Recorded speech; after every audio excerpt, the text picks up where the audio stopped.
তোমাদের ভিক্ষে আমরা চাই না।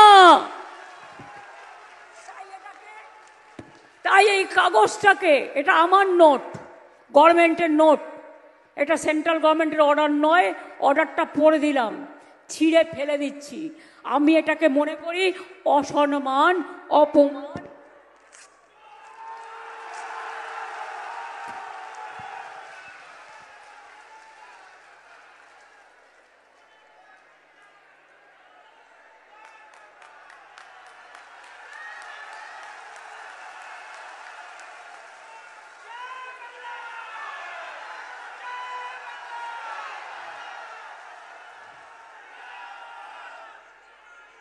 তোমাদের ভিক্ষে আমরা চাই না,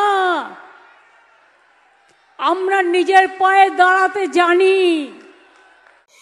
খারাপ লাগে নিজের রাজ্যটাকে দিনের পর দিন যখন এইভাবে তিল তিল করে শেষ হতে দেখছি না, তো ভীষণ খারাপ লাগে। চিৎকার করে বলতে ইচ্ছে করে যে দিদি এই সমস্ত নাটক অন্য জায়গায় করুন, আমাদের রাজ্য এই সমস্ত নাটক দেখার জন্য নয়। ওই দুটো ভোটের জন্য জয় বাংলার কাগজ ছিঁড়ে দেওয়া দিয়ে বলছেন যে আমরা ভিক্ষে চাই না, নিজের পায়ে দাঁড়াতে চাই। তো যখন জিজ্ঞেস করবেন যে মমতা ব্যানার্জি প্রজেক্ট কি, ওই কর্মশ্রী, 100 দিনের কাজ, লেবার এইভাবেই এগোবো। যেখানে অন্যান্য রাজ্য ফিউচার সিটির মতো বড় বড় প্রজেক্টে অলরেডি কাজ করা শুরু করে দিয়েছে, যেখানে তৈরি করার চিন্তা ভাবনা করছে, ইনফ্রাস্ট্রাকচার ডেভেলপমেন্ট থেকে শুরু করে ফ্যাসিলিটিস নিয়ে একটা আরবান সিটি তৈরি করার চেষ্টা করছে। কেউ বলছে আমরা এআই হাব বানাবো, কেউ বলছে আমরা ডেটা সেন্টার বানাবো, কেউ বলছে আমরা টেকনোলজির হাব বানাবো। সেই মুহূর্তে দাঁড়িয়ে আমাদের রাজ্য এখনো কাগজ ছিঁড়ছে, বলছে অ্যাচিভমেন্ট কি ভাই? লক্ষ্মী ভান্ডার দিচ্ছে, সাইকেল দিচ্ছে, এটা অ্যাচিভমেন্ট নয়? আর আপনি কাজ কি করছেন সরকারের থেকে? এসআইআর এ নাক গলাচ্ছি, এসআইআর হতে দেবো না, এটাই আমার কাজ।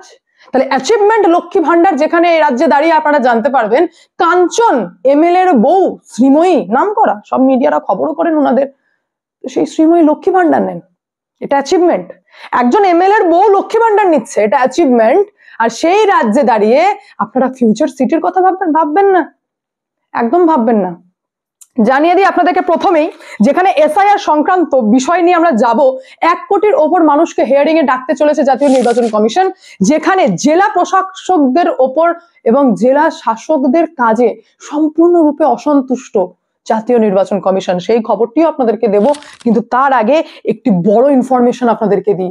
সেটা হচ্ছে ভারত 1.5 লক্ষ কোটি টাকার ইনভেস্টমেন্ট এদেশে, এশিয়ার সর্ববৃহৎ বিনিয়োগ করলো মাইক্রোসফট।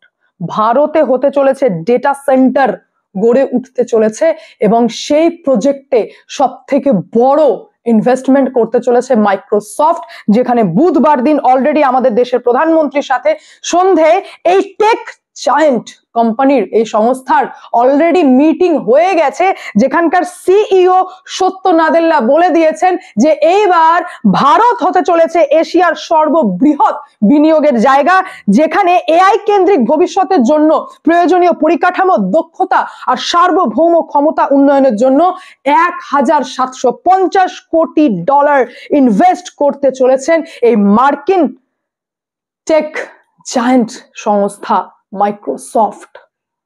আর সেখানে আমাদের মমতা ব্যানার্জি বলছেন আমাদের বিএলও তো আপলোডই করতে পারছে না, ফর্মই আপলোড করতে পারছে না, ডিজিটাইজেশনের কাজই পারছে না। মূর্খের মতো বলছেন, তাহলে কি করে এখানে হবে এই সমস্ত কাজ? আপনি মানে ইজ্জত বাড়াচ্ছেন না কমাচ্ছেন? কি বোঝাতে চাইছেন আপনি? আমাদের সরকারি স্কুলে যে সমস্ত টিচার পড়ায়, তারা একটি ফর্ম আপলোড করতে পারে না, তারা ফর্ম কিভাবে ডিজিটাইজেশন করতে হয় জানে না, তারা ভুল করছে, তারা এতটাই ভয় পাচ্ছে এই টেকনোলজিকে যে সুইসাইড করে নিচ্ছে। এবার আপনারা ডিসাইড করুন তো, এটা ভালো না খারাপ?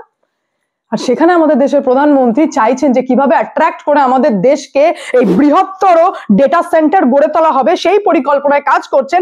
জানা যাচ্ছে অন্ধ্রপ্রদেশে তৈরি হতে চলেছে সব থেকে বড় ডেটা সেন্টার, যেখানে অলরেডি ভারত সরকার ডিজিটাল ইন্ডিয়া মডেলটা এই কারণেই এনেছিলেন, যেখানে আম পাবলিককে টেকনোলজির সাথে এমন ভাবে জড়িয়ে দেবেন যে তারা টেকনোলজি ছাড়া আর চলতে পারবেন না। সেটা আপনারা বলতে পারেন ইউপিআই ট্রানজাকশন থেকে শুরু করে ডিজি লকার থেকে শুরু করে আধার, এই সমস্ত ক্ষেত্রে এমন ভাবে টেকনোলজিকে নিয়ে ঘাটিয়েছেন। মোবাইল লিংক করো, এই করো, ওই করো করে টেকনোলজি আমাদের হাতের মুঠোয় চলে এসেছে।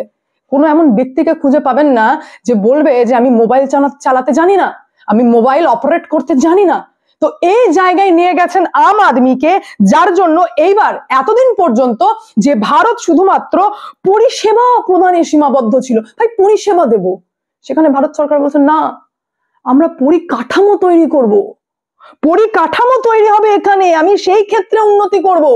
এবং সব থেকে বড় ইনভেস্টমেন্ট হতে চলেছে যেটা মাইক্রোসফট করতে চলেছেন, $1,750 ভারতের অন্ধ্রপ্রদেশে।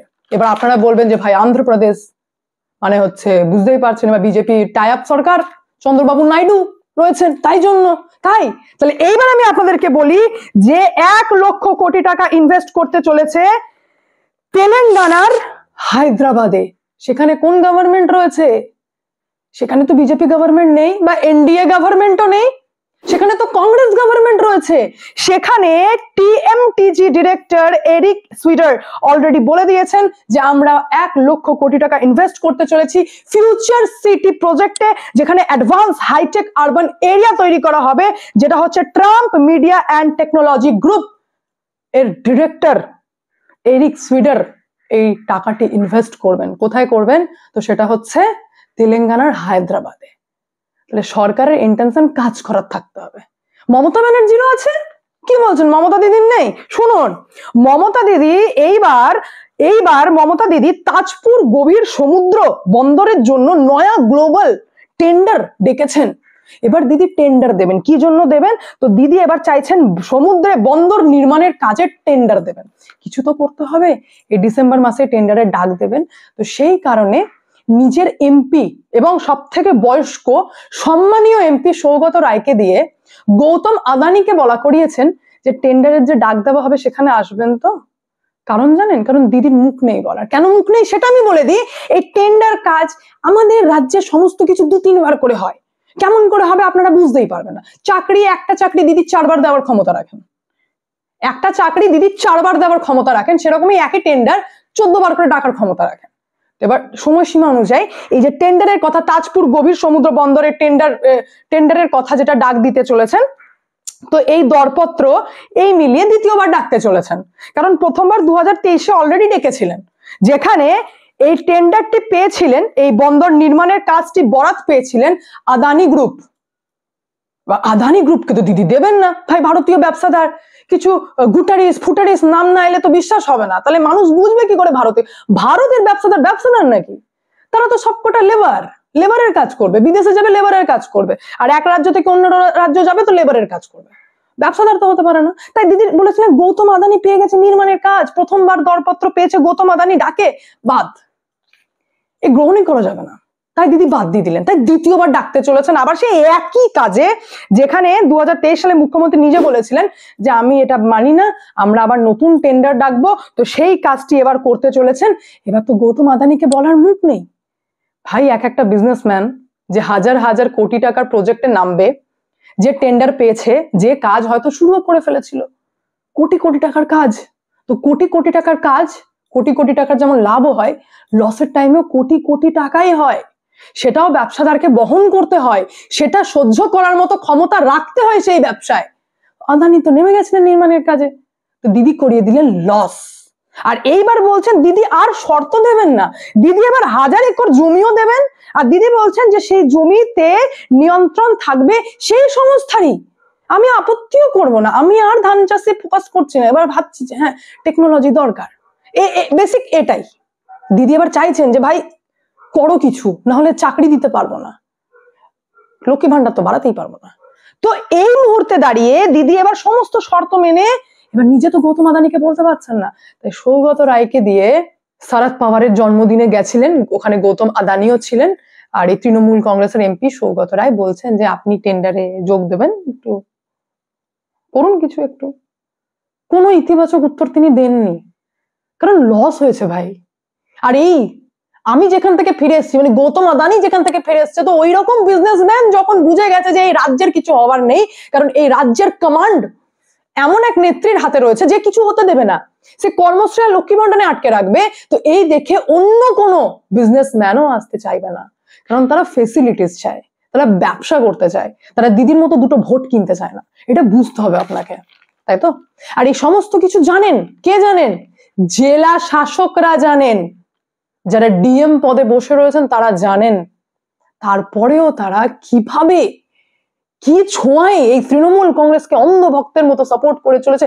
অন্ধভক্ত বিজেপির তো এমনি বদনাম, এই জেলা শাসকরা কোন অংশে কম যায়? যেটাকে নিয়ে এইবার ইসিআই দিক থেকে জানানো হয়েছে যে এই ডিইওদের কাজে চরম অসন্তুষ্ট, কোনো কাজই এরা সঠিকভাবে করছে না। যেখানে অলরেডি বলা হয়েছিল যে যে সমস্ত জায়গায় 1200-র বেশি ভোটার রয়েছে সেখানে নতুন বুথ তৈরি করতে হবে, আর যে সমস্ত বহুতল বিল্ডিং এ 750-800-র মতো ভোটার রয়েছে তাদের বহুতলের নিচে আমরা ভোট কেন্দ্র করব। একটা কমন এরিয়া থাকবে, বা বলতে পারেন গ্রাউন্ড ফ্লোরে কোনো জায়গা থাকবে যেখানে ভোট কেন্দ্র করা হবে। তো সেটাকে নিয়ে রিপোর্ট দিতে বলা হয়েছিল। জেলা শাসকদের এমন অবস্থা, রিপোর্ট তো দেনই, উল্টো জাতীয় নির্বাচন কমিশনের দিক থেকে চিঠি লেখা হয়েছে ডিইও দেরকে, এবং যেখানে জানানো হয়েছে যে ডিইও দের কাজে ব্যর্থ, ডিইওরা তাদের কাজে ব্যর্থ, এবং আমরা অত্যন্ত গুরুতরভাবে পুরো বিষয়টাকে দেখছি। যেখানে উল্লেখ করেছেন যে এই ব্যাপারে আরপি অ্যাক্টের 25 নম্বর ধারাকে সামনে রেখে উল্লেখ করে বলছেন যে স্ট্যাচুটারি দায়িত্ব পালনে জেলা সম্পূর্ণরূপে ব্যর্থ হয়েছে। আর আমরা এটাকে নিয়ে ভীষণ চিন্তিত এই বিষয় নিয়ে। আর শুধু তাই নয়, এখানে এসআইআর এর কাজের জন্য যে এই বিএলও দেরকেও টাকা দিয়েই মন ভরতে হবে সেটাও জাতীয় নির্বাচন কমিশন বুঝে গেছেন। এনারা বেসিক্যালি নির্বাচনের কাজে পেতেন 6000 টাকা।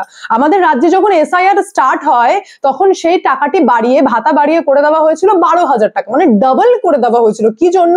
যে ইসিআই বলেছিলেন যে তারা মন খুলে কাজ করবে, আর যেহেতু বাড়ি বাড়ি ভিজিটিং এর ব্যাপার আছে তো এফর্ট তো লাগবেই। স্কুলের মাইনে আলাদা, এটা আলাদা টাকা, এটা ভাতা, এটা এক্সট্রা দেওয়া হবে, তো তারা যেন কাজটা করে। হ্যাঁ, আমাদের রাজ্যে 12000 টাকায় মন ভরে নাকি? কোথায়? আমাদের তো নেতারা পর্যন্ত বলেন যে 1 লক্ষ 2 লক্ষ টাকা তো দুর্নীতিই না, মোটা হবে তবে তো দুর্নীতি। আর সেই রকমই এখানে বিএলওরা বলছেন যে 12000 টাকায় কি হয়।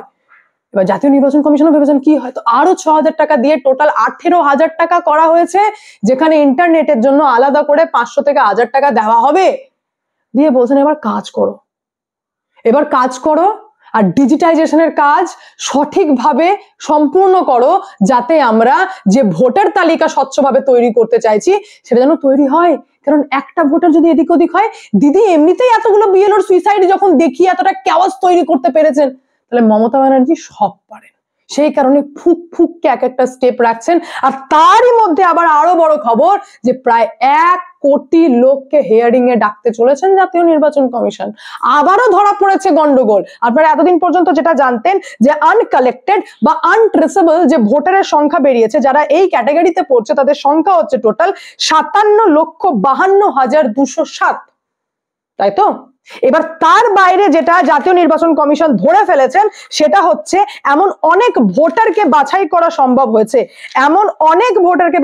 সম্ভব হয়েছে যার সাথে মা বাবার বয়সের ফারাক, ধরুন যে ভোটার তার সাথে মা বাবার বয়সের ফারাক যদি 15 বছরের নিচে হয় বা 15 বছর ওপরে হলে সেটা অস্বাভাবিক ওপর হয়ে যাচ্ছে, যেটা হওয়ার সম্ভাবনা নয়, তো সেই সমস্ত ভোটারকে হিয়ারিং এ ডাকা হবে। সেই সমস্ত ভোটারকে জবাবদেহি করতে হবে যে এত মারাত্মক ঘটনা ঘটলো কিভাবে, এত পার্থক্য হলো কিভাবে। আর তাছাড়া যাদের 2002-এ লিঙ্ক পাওয়া যায়নি তাদেরকে তো হিয়ারিং এ ডাকবেই। আর শুধু তাই নয়, হিয়ারিং এর জন্য কড়াভাবে নির্দেশ দেওয়া হয়েছে যে 16 ডিসেম্বর যে খসড়া তালিকা প্রকাশ হবে সেই দিনের পর থেকে শুনানি হবে। এই শুনানিতেই 11টি নথির মধ্যে একটি প্রয়োজন রয়েছে, অতিরিক্ত দরকার একটি নথি থাকা, যেটি ডিএম এর কার্যালয়ে শুনানি হবে।